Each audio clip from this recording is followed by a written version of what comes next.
7 minutes past 5. So, as we've been discussing, headlines around the cost of living crisis are going nowhere, with the government coming under mounting pressure to better support people as bills are predicted to hit £3,850 a year.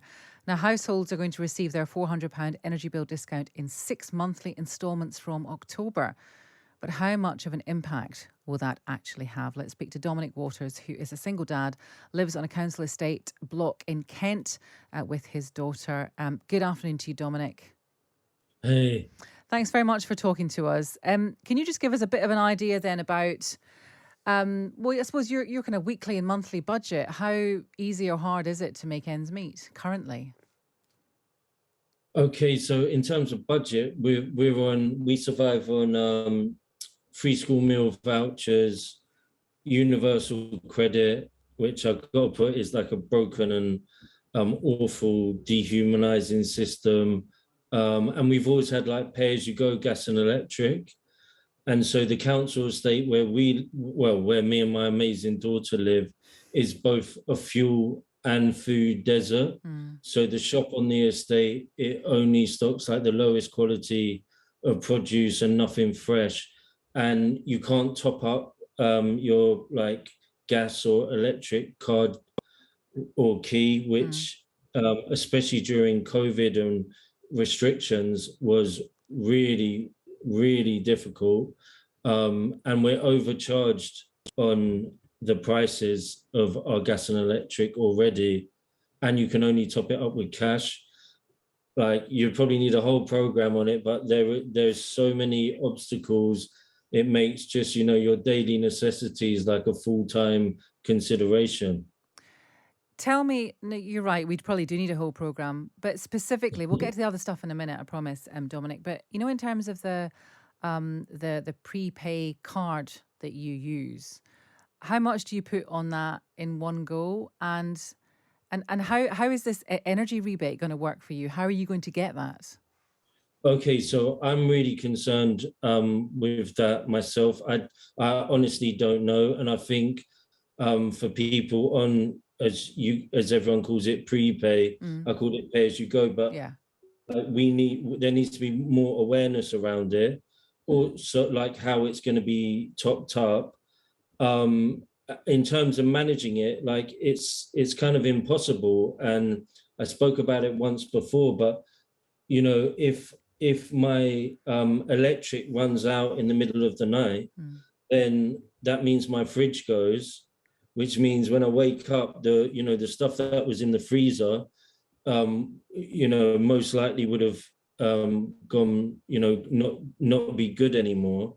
And, it's all well to say, oh, well, you can plan for these things, or, you should have topped up previously. But if you literally just don't have it, then you don't have that luxury of kind of even considering those options. Yeah, I understand that. In terms of this rebate, then, if you, for example, if you have the luxury of being luxury inverted commas and being in a direct debit, just the money just comes off your bill automatically. If you're in your situation and you've got a pay as you go meter, not a smart meter or anything like that, have you got to the bottom? Has anyone told you about how you're going to get this discount, this rebate? How's it going to work? Are you going to get a voucher? What do you do when you go to put cash on, when you pay cash and get money on your credit on the card? So just a couple of things. So where the shop, you can't top up in the estate, so you have to go to like Asda, and it can only be cash. In terms of, I've heard people say, oh, it can't run out in the middle of the night. Like, I promise you it does and has done. Yeah. So there seems to be a bit, I think people speak about it who are kind of outside, actually live in that reality. So yeah, it can run out. And I don't know about, I've heard it spoken about on certain media and that we will get vouchers. Yeah. I hope that's the case, but then also, there's insecurity around our fuel and food and nutrition shared with my neighbors who might be less mobile than myself. And I hope they stick to their word, and this kind of hopefully targeted support to people actually living in poverty is made good on. Yeah. This is something that is going to happen, in October. As it gets colder, people will be using more energy, etc. It's something that many people feel that they don't even want to think about right now. But is it something is it something that's preying on your mind already? Are you trying to just forget about it just now? Yeah, it's definitely something. There's a sense of kind of desperation that is shared between me and the neighbours in the 4 blocks of the council estate where I live. And I hear a lot about how the price rises are pushing more people into poverty. Mm, But, what do you think that's doing to people who are already living in poverty? yeah. No, absolutely. I mean, I don't even have to answer that. It's obvious, isn't it? You said Yeah. earlier that you live in a food and fuel desert, and you explained really that that there are no facilities around you. How what kind of impact does that have on your daily life in terms of getting food, in terms of trying to put money on your energy card, and also in terms of looking after your daughter?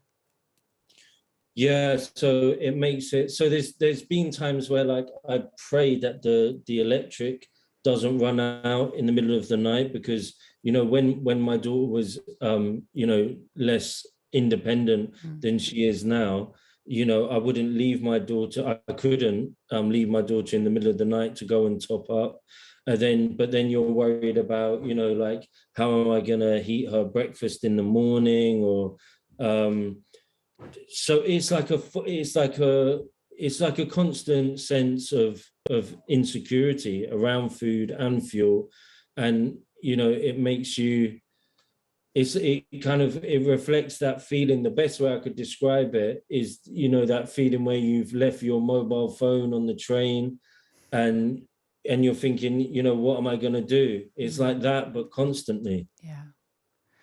What about the cost of food right now? Because you say that you don't bother with the shop on the estate because it's expensive and the food is pretty rubbish, really. But so you go to the supermarket presumably for food, is that right?